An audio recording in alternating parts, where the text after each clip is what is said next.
mentang-mentang ni semua Mumbai. Cakap lain tu. I always play high stakes.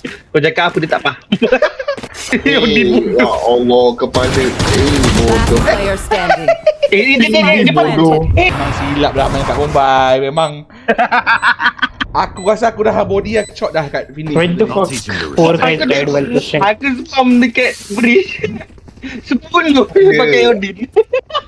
Uncle, Jet tu nampak kepala je Uncle. Aku dah tembak tepat tau Uncle. Peluru tak sampai. Sampai kenapa kat aku? Nah tu kau nak pegang.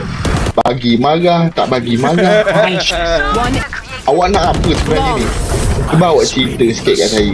Awak nak apa? Bye. We gotta pick. We move. Baran tu aku macam Got ni. it? Dia ambil spike tu dengan orang. Itu asal. Patut tak minta. Dah lah je lah. Masalah dia spike dia kat tengah-tengah ni. Yang ambil lepas tu dia tanya. Asal spike kat aku? Aku dah pukul kepala dia. Hilang tu the moment tu tahu. Bodoh asal kau belakang yang mati.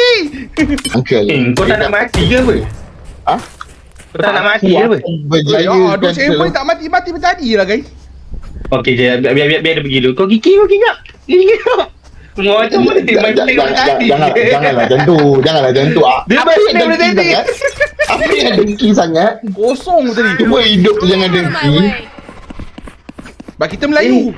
Cema-cema TV je atas ni. Ambil app. Apa dia? Kepala otak kau kalau boleh tolong buangkan nak buat. Aku boleh buat. Cema fit. Kau ngajar cema fit. Chamber ni. Dia main belakang. Apa? Okey, aku tanya satu je. Tolong jawab. Sentinel tugas siapa? Apa? Ya, Ses. Kau tanya dia balik. Habis? Laku apa? Tak. One enemy remaining.